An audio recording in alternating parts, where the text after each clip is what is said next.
O IPCA, Índice Nacional de Preços ao Consumidor Amplo, que mede a inflação oficial do país, subiu 0,41% em novembro. Segundo o IBGE, o resultado foi influenciado pelo aumento nos preços dos combustíveis e de alimentos.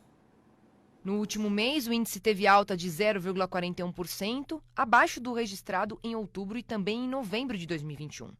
No acumulado do ano, o IPCA já subiu 5,13% e nos últimos 12 meses, 5,90%. O maior impacto do resultado de novembro veio do setor de transportes, por conta do aumento dos combustíveis, que chegou a 3,29%. Etanol, gasolina e óleo diesel tiveram alta nos preços no último mês. O setor de alimentos e bebidas registrou aumento de 0,53%, sendo o segundo grupo de maior impacto na inflação no período. As maiores variações vieram da cebola e tomate. Frutas e arroz também subiram. No lado das quedas, destaque para o leite longa-vida, que recuou 7,09%. E para entender os impactos desse resultado, eu vou conversar agora com o especialista da Trevisan Escola de Negócios, Acílio Marinello. Boa tarde, Acílio, bem-vindo. Boa tarde, como vai? Acílio, os combustíveis eles tinham registrado queda no mês de outubro, mas agora tiveram maior reflexo no resultado de novembro. O que puxou essa alta dos combustíveis? O principal ofensor foi o etanol, devido à entre-safra da cana-de-açúcar. Está no período agora de entre-safra, já é um período sazonal esperado. E como parte da gasolina também tem adição, né, do etanol, acabou que influenciou também na alta da gasolina.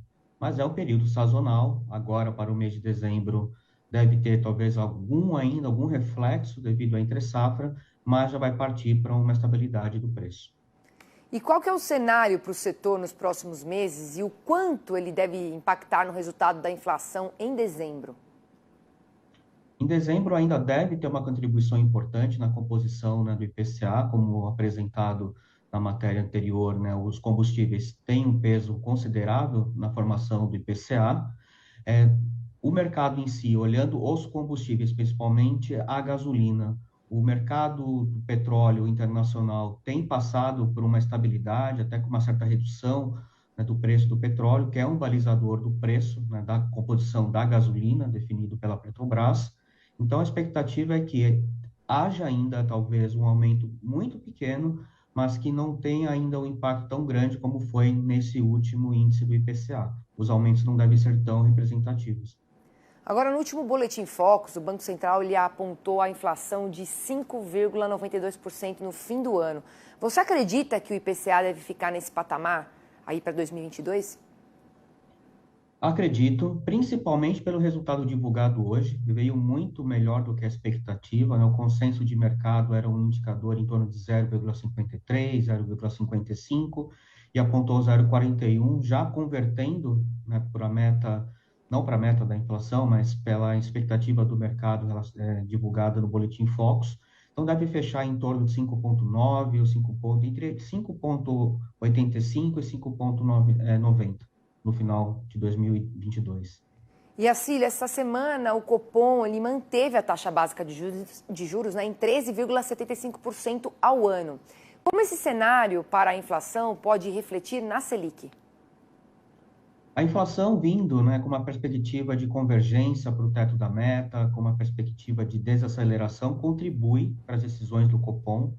No entanto, há um fator, né, ainda político que também foi bastante influenciado na própria fala do presidente do Banco Central. Ele expressou essa preocupação, principalmente relacionado ao teto de gastos, à responsabilidade fiscal. Então, toda essa conjuntura que está ocorrendo agora, a tramitação da PEC da transição, né, nas duas casas, isso também vai influenciar bastante nas decisões do Copom daqui para frente.